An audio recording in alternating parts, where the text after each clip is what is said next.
Once again, ladies and gentlemen, boys and girls, and children of all ages, you are now tuned into the Investor Show. As always, this is your gracious host, the Prince of Investing, coming to you guys and girls live all the way from the beautiful state of Denver, Colorado. Don't forget to hit that like, subscribe, comment, and share button as you're catching the playback across the globe. As always, I want to thank everybody for tuning in today. Who's catching this on our Facebook platforms? Or whatnot, our Facebook and all of the have you made catches, the playback, the podcast, all of the great stuff. So I want to thank y'all for tuning in today. So we got a very good episode. We're going to be talking about Berkshire Hathaway. Yesterday they did their annual shareholders meeting, and that's, of course, people who don't know who Berkshire Hathaway is with Warren Buffett. He's the CEO of that company. He had his annual shareholders meeting. Historically, everybody knows, I won't say everybody knows, but majority of the time I'm always out there. I've been to Omaha, Nebraska. I've been to the meeting probably the last 3 years, 2017, 18, and 19. And of course, this year, because of the coronavirus, shareholders wasn't allowed to be there. So usually I always give a documentary, I always do like a documentary or wrap up or whatever the case may be. So yesterday, I sat down and watched Berkshire Hathaway, and I also streamed it on our platforms as well. But that's exclusive content to Yahoo Finance. They sent me an email and asked me to take it down, so I took it down while I was streaming. So that's why some of you guys and girls that was catching the stream yesterday, that enjoyed the stream, that was cool. But is their platform or whatnot. I know everybody wanted me to do a episode where we all could sit down and talk and kind of do like a little watch party, which was cool. But that's exclusive content to Yahoo Finance. You got to go over there to watch it. But it's still up on Yahoo Finance if you want to watch it. It's like 6 hours long. Um, but it was some pretty good stuff in there and whatnot. I watched about 4 hours of it. So today I'm going to give you a review. I'm going to talk about some hard hitting things that Warren Buffett said yesterday. They kind of sent people into a frenzy with the airline stocks, their salary, the passive incomes, all the other great stuff. So the history of America that he talked about. He talked about discrimination. He talked about some diversity on boards. So we're going to talk about all those things that he spoke about and what does that mean? Because the market is going to dictate that. So if you catch this live, if you catch it in playback, give it a thumbs up. I definitely appreciate it. So, but yeah, shouts out to Yahoo Finance. Thank them for um, all the things they've done to support the platform and the show. Yesterday when we was talking or whatnot, when we was doing our stream, I appreciate everybody that tuned in, but I wasn't trying to take food out of their mouth. It was just people just wanted to watch it with me and give some live commentary what we was doing. Since I wasn't at the meeting this year, because usually, I never done that before. Because usually I'm at the meeting in Omaha, Nebraska, but this was a little different. I knew I was going to watch it, so people was like, "Hey, Prince, can we watch it with you? Give us some commentary, all of the good stuff like that." So that's what I was doing. But anyway, we're going to get into it. We're going to talk about some of the major things, and if you're catching it live, you can comment while I'm talking and go through some stuff. So one of the first big things that Warren Buffett spoke about was the history of America's wealth. So what he did was he gave us a classic lesson. He pretty much put up a PowerPoint saying that, hey, look, um, America is not that old. America is only 235 years old or something like that. And he looked at his age at 89. And he looked at Charlie Munger's age at 96, his right hand man. And he said, hey, we're not that much, if you add our ages together, we're about the same age as America. So he gave us a lesson of like America is not that old, how young America was. Then he spoke about the beginning of America, like how much things were worth, how much um things were buying for. He spoke about all the way back to Louisiana Purchase, something that, that doubled the size of America. I can't remember how much it did, but it gave us all these gold producing places, things like that or whatnot, right? So the Louisiana Purchase was $15 million. So what he was talking about was he gave us a history lesson. He started us from day one, and he was saying an acre of land back then was selling price was like 3 cents a share, all the way to now how much land acre of land goes for now. So he pretty much gave a history lesson of how much wealth has been created in America over the last 235 years. So he went from there, then he went all the way to the Civil War. How many people got killed in the Civil War? All the way until the Great Depression of 1929. and when he was born. And he was speaking about when I was born, the Dow Jones was only 300. I think it was like 100 and something points when he was born. He was born right after the Great Depression in the 30s. And he spoke about how it took all the way to 1954 for us to really recover. And the stock market had gone up to 300 points on the Dow Jones. Kind of crazy to believe, looking at today where the Dow Jones is roughly about 24,000. So he was saying, hey, when the Dow Jones got the 300 points back in 1954, everybody lost their marbles. Everybody was scared. Everybody was like, whoa, whoa, what is the market doing up so high? Everybody questioned what was going on because they haven't seen the market go up that high. They was thinking that, oh, the market is high, even though 300 points sounds crazy now on the Dow Jones. Back then, that was a big deal. And the reason why it was a big deal because it had finally exceeded the pre a market crash high. So it had pretty much, I think before the stock market crashed, it was like 200 something points. Now this was at 300. Don't quote me on that, but just hypothetically speaking. And he was saying that how everybody was losing their marbles, thinking like, oh my God, they even hired a committee to monitor stocks or whatnot. They even hired a committee to go in and monitor stocks and to say, have we built another house of cards? Is this thing is going to crash again? Everybody was terrified of the market being at 300 points. And pretty much he was stating he spoke on the whole thing was he was being bullish on the market, right? Watch out, Wes. He was okay. Say hey. Okay. Okay. Let me see you a second. Okay. All right. All right. So anyway, what they do is he was speaking about how the market, how we got through the Great Depression, how we had gotten through World War II, how we had gotten through the Vietnam War, how we gotten through, the 2008 crisis and other things like that, right? So the overall tone of his message was pretty much this message right here. This was his overall tone, right? Don't bet against America. Don't bet against America was his overall tone. And he was saying that even though we have some hard times, even though we're going through some tough things, don't bet against America. And he was saying, don't bet against America because America is strong. It hasn't lost its magic, how much we have grown. Now, another thing that he was speaking about, don't bet against America, because he's like, even though we've gone through civil wars, we've gone through World War I, World War II, Great Depressions, all type of economical depressions. And he spoke about in 2008, 2009, when the financial crisis happened, that the market had essentially it was ran off the track. The train kind of ran off the track by itself.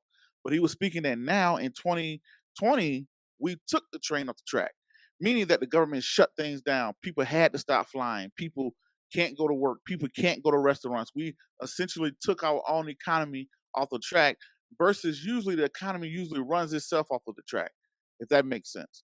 So long story short, he was saying, don't bet against America because America is strong, is still relevant and hasn't lost his message. That was the overall tone of his overall message. Now, another thing that he got into, he spoke about diversity on boards, right? So essentially, when he was giving that history lesson, he said that our forefathers were saying that America. This is part I wish you would have hit on a little bit more, but I understand why not, or whatever the case may be. But he spoke about why every man was being supposedly created equal, why every man was being created equal, and we was writing the Constitution and stuff like that. 15% of the population was slaves. So while America was building a lot of its wealth, you had another class of citizens, mostly your blacks and whoever was slaves at the time, majority African Americans, were pretty much locked out of the economical wealth machine that was being created in America. And a lot of America's wealth was built off of free labor, right? It's kind of hard. It's kind of easy to build, a business if you don't have to pay for if you get a whole bunch of free work. Everybody knows that, right?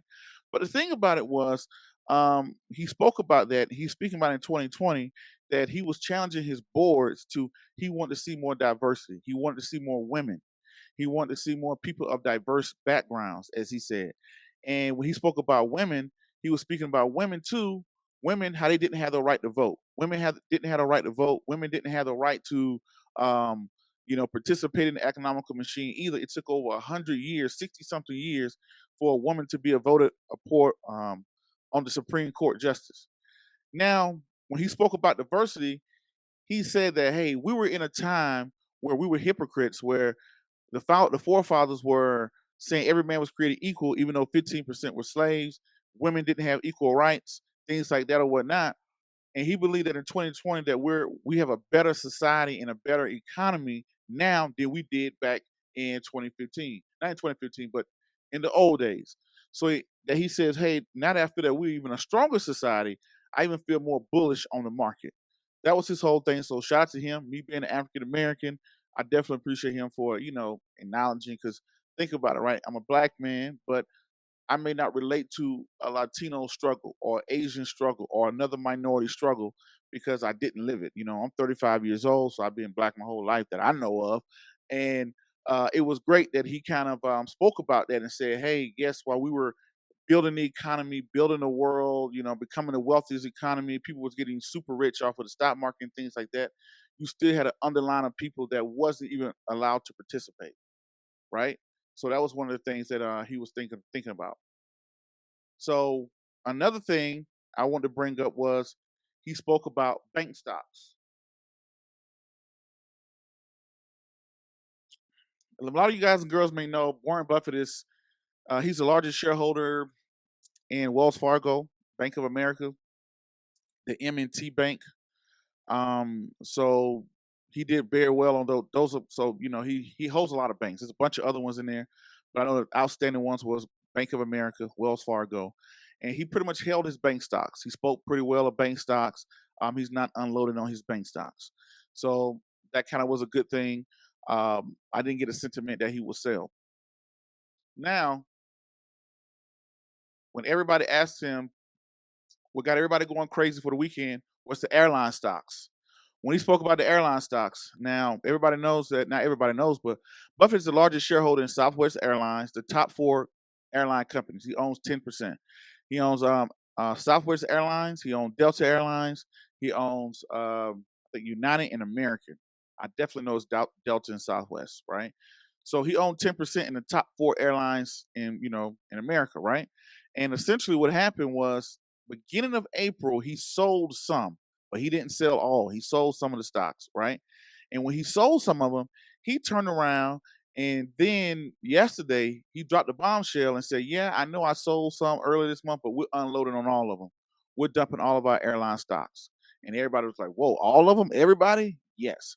So he essentially saying we sold all of our airline stock.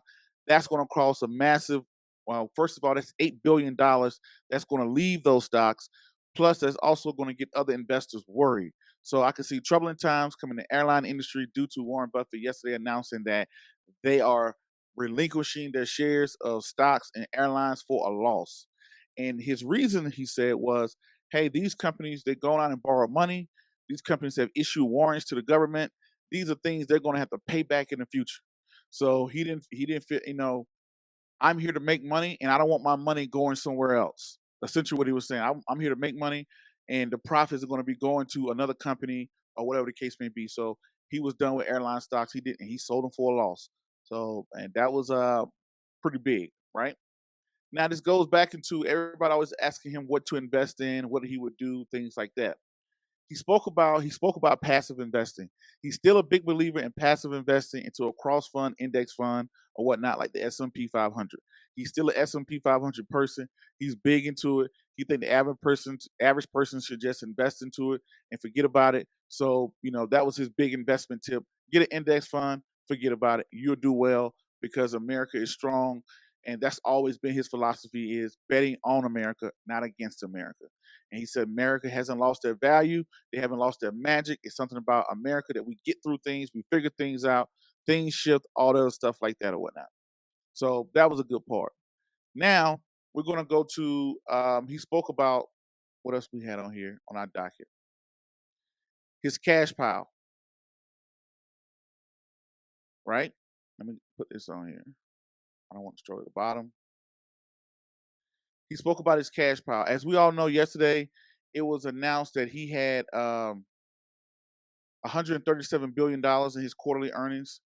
$37 billion. Everybody asked the question, why are you sitting on so much cash? Why is Warren Buffett sitting on so much cash? So I don't know why I didn't create the banner for this one, but let me create it right now. Y'all give me 1 second. Make sure I spell that right.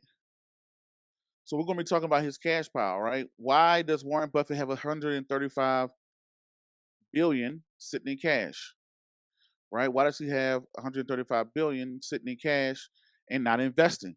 In 2008, 2009, he was very prominent in taking his cash and buying a whole bunch of stuff, right? 2019, he didn't, I mean, 2020, he hasn't really moved his cash. And a big thing was he said the Federal Reserve pretty much acted not too fast, but acted fast. So a lot of companies, the phone was ringing for to get cash from him. And if I believe, I think it probably was those airline companies. Not just my, that probably was my, since he already owns them, the airline companies probably was calling him asking for cash. Now, granted, don't quote me on that. And I think that he wasn't willing to give them the cash, or or the Federal Reserve had better terms. So the Federal Reserve gave them better offered better terms, and I think that Buffett, he passed on those, and the company was able to get money from the federal government.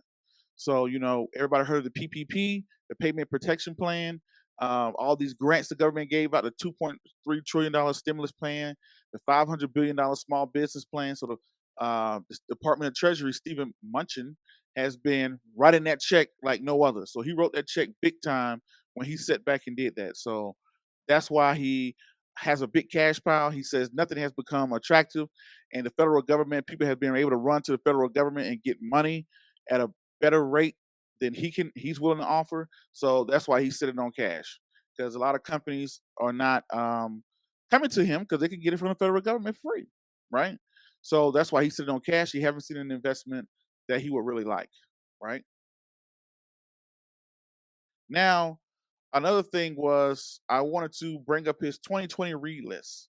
His 2020 read list they put out, recommended read list. This is the read list that they recommend for Warren Buffett, right? He has, make sure I got the right one up. I'm going to put up his 2020 recommended read list. This is something he put out every year at the Bookworm Omaha. This is like his favorite bookstore in Omaha. So they have 20% off throughout the weekend for Berkshire shareholders. So we're going to look at his 2020 read list. Maybe you might find a gem. Maybe you might find something that you would like to read later on. Recommended read list. So here we go. I'm going to share my screen here to pull up his list. Y'all give me 1 second. Here it is. So here it is. This is on the bookworm.com/about Warren Buffett. And this is his 2020 read list. He got Berkshire and Beyond up here, Berkshire Hathaway, letters to shareholders. So all his shareholder letters from 65 to 2014. And the reason why shareholder letters are good because you can see, of course, from 65 to 2014, we had the 87 crash go on, we had the 2000 crash happen, the 2008 crash happened during that time frame. So it's good to see what he was thinking during that time from the greatest investor. The Making of American Capitalism, the Central Investor's Guide to Buffett, his essays they got for sale, Margin of Trust, a few lessons from the managers for Warren Buffett, not eligible for discount. Okay. My Warren Buffett Bible, A Permanent Value. That's my one. I have that one. That is the book that I'm actually featured in. So you can check that out or whatnot. If you're a Berkshire Hathaway shareholder, you can get that one off for 15%. The Oracle in Omaha, How Warren Buffett and his hometown shaped each other. Tap Dancing to Work. Warren Buffett, practicality on everything. Warren Buffett on Business. Warren Buffett Speaks. Warren Buffett's Ground Rules. So those are the books he has on his 2020 list. That is streaming below the tag to be able to go to the Bookworm Omaha. And shouts out to the Bookworm because they do carry all of my books. So they do carry the whole Wesley Learns series. Wesley Learns to Invest. Wesley Learns about credit. Wesley Learns about insurance. Are all carried by the Bookworm Omaha. So definitely, I appreciate those. The Bookworm Omaha. I was actually supposed to be there today doing a book signing, but things happen. Corona had other plans, so maybe next year. But yeah, that's pretty much it for my recap for the most part. Berkshire still has a bunch of cash on hand, and they have cash on hand for obvious reasons. Thanks for everybody that tuned in yesterday that caught the live while it was up. Shouts out to Yahoo Finance. I didn't mean to offend nobody over there. I was just kind of Yahoo Finance has exclusive coverage of Berkshire Hathaway, so they have the exclusive rights to, you know, broadcast Berkshire Hathaway. So yesterday, some people was like, "Hey, Prince, are you going to watch the meeting?" They was like, "Yeah," and they wanted to watch. They wanted to watch it with me, and for me to do a little commentary, and that's what I was doing a little commentary before Berkshire sent me an email and asked me to take it down, so which I did. So for people out there questioning Prince, what happened to the live stream? I was looking forward to it, playback, all of the good stuff like that. That's why I took it down immediately. So that's why that happened. But anyway, I that's pretty much my outlook on Berkshire Hathaway 2020. It's 6 hours long. It's on yahoofinance.com. They did send me some clips to upload, so I will be uploading some clips on my different platforms about him on airline stocks or him on the economy, the history lesson that he gave, things like that. So that's what I'm going to do. I thank all y'all guys and girls for tuning in, and that's going to be it. Until the next video, podcast, cartoon, or whatever else crazy you see me do around the globe. Peace. Be safe. I'm out, and thank you.